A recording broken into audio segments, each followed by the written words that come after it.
Hey everybody, and welcome to Grumpy and Shadow Show. I'm Grumpy. And I'm Shadow. And today we're going to talk about Flash Episode 4, The New Rogues, on the CW network. So let's get to it.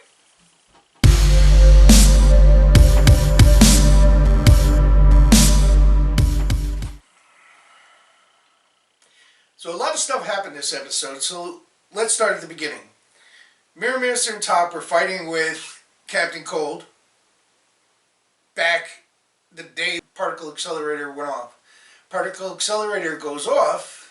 Mirror Master gets caught in the mirror, can't get out, and Tops gets thrown across the room. Flash forward to the present day. Captain Cold is gone through the Legends of Tomorrow, and we know that if you watch that show, you know what happened to him.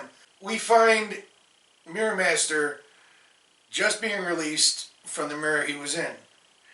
In the meantime, Where was Top? He was in prison. she was in prison all that time. Now, what happened was they had all gotten their powers. Well, I take that back. Not all of them. Captain Cold didn't get his powers. Top and Mirror Master got their powers and decided that they were going to be the new evil couple and take over Central City. They should have got married. Well, I'm sure they would have if they could have. So, to boil it down to a nutshell, Mirror Master thinks that nothing can stop him. Top tells him that there is someone that can stop him, and that would be the Flash. So they start clashing with the Flash, who gets help from Jesse Quick. Jessie Quick, now in her new trajectory / Jessie Quick outfit, goes and helps Barry take down the Mirror Master. But before that happened, Mirror Master trapped Barry In the mirror. in a mirror. The only way they could get him out of the mirror was to freeze it and have him basically vibrate himself out. The problem is the machine that Harrison Wells and Cisco made doesn't produce enough cold energy to freeze the mirror to the temperature it needs to be so Barry can get out. So at this point, everybody left the room. Caitlin, with her newfound powers, uses those as she kind of freezes it, and then that kind of helped it escape. So she basically gave it like a cold boost. Gave it a cold boost. Cool.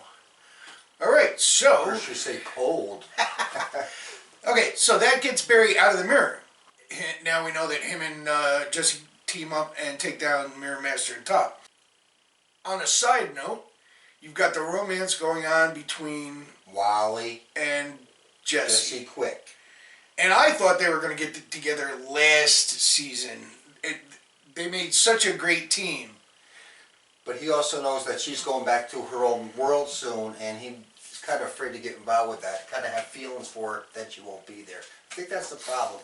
Yeah, well, the fun part about that is that Jesse also has feelings for him. It's not like it's a one-sided deal. He should just go with her. Which, I agree. I mean, right now, he just has the hope of getting powers, and he's going to school. Why can't he go to Earth 2 and have Harry and Jesse help him to see if they can spark his powers or help him develop his powers? Or If his he abilities? has powers. If he has abilities. Harry has a watch that'll tell him if somebody has abilities, even if they're dormant. He was able to do that with Cisco, where Cisco hadn't told anybody, but yet his watch was going off near Cisco. So, he should be able to tell if Wally has the ability to have abilities. Very true. Now, that romance goes on. Jessie finishes her training and heads back to Earth 2.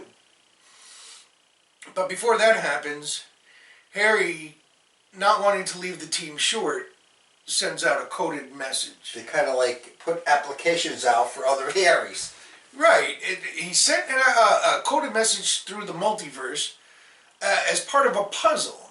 And if you could solve his puzzle and get back to the team via hologram, they would then evaluate you and the way you fit with the team and then make a final decision. Well, they ended up settling for Harrison Wells from Earth 19. They still seem like the Three Stooges to me, or the Three Harrys. Well, he seems a bit odd. He's like a hipster. He's wearing the vest with the sleeveless shirt, and he's always twirling a drumstick. Yeah, just like cool, and he's, man. Yeah, and he's wearing one of that, like a bolo hat. He's just like, he's a weird fit. Looks like he's from Woodstock or something, another planet. He's a very weird fit. Looks like something you'd see walking down Greenwich Village. And Cisco senses he's a weird fit, but can't put his finger on exactly what it is. Which we will find out more about that on the next episode. But in the meantime, more metahumans showing up. The ones that were metahumans during Flashpoint are now starting to get their powers back. And we also have Caitlin. Yeah, she's got the frost powers. Well, unfortunately, if any of you saw season 2,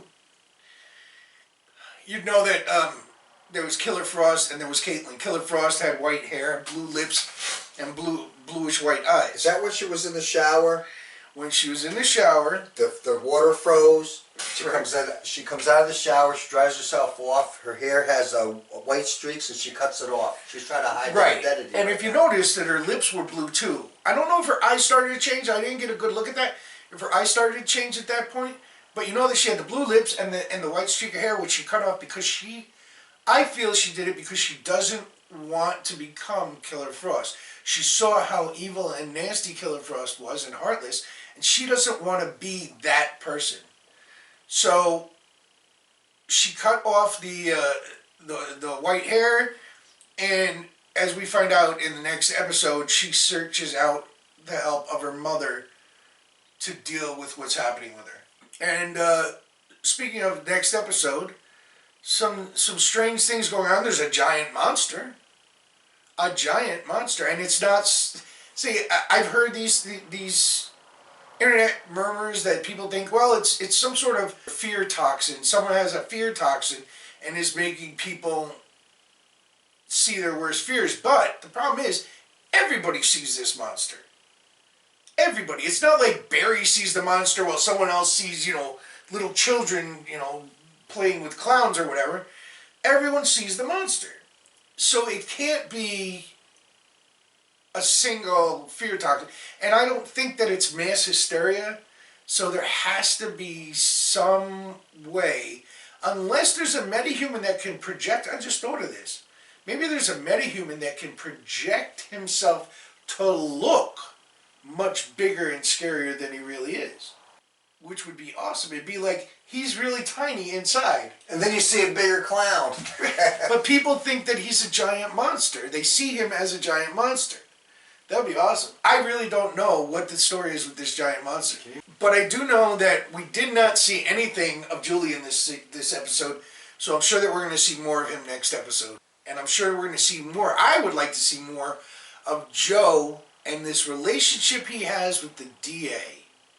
She seems to be really into him, and he seems to be clueless. Mm-hmm. And I think that they make an awesome... I'm not all for, pairing everybody off, but they make an awesome couple, too. She's a hottie, and, Joe is Joe. So, there you have it. There's our rundown for The Flash, episode 4. And we'll be back next week with episode 5, Monsters. I'd like to know what you think of the whole new Harrison Wells from Earth 19. Is he evil? Is he good? Yes, we did see him talking into a pen saying nobody knows why he's there, but is he there for a good reason to do something to save them or help them? Or does he have evil intentions? Leave your thoughts and opinions in the comment section below. And until next week, Thanks for watching the Shadow Show.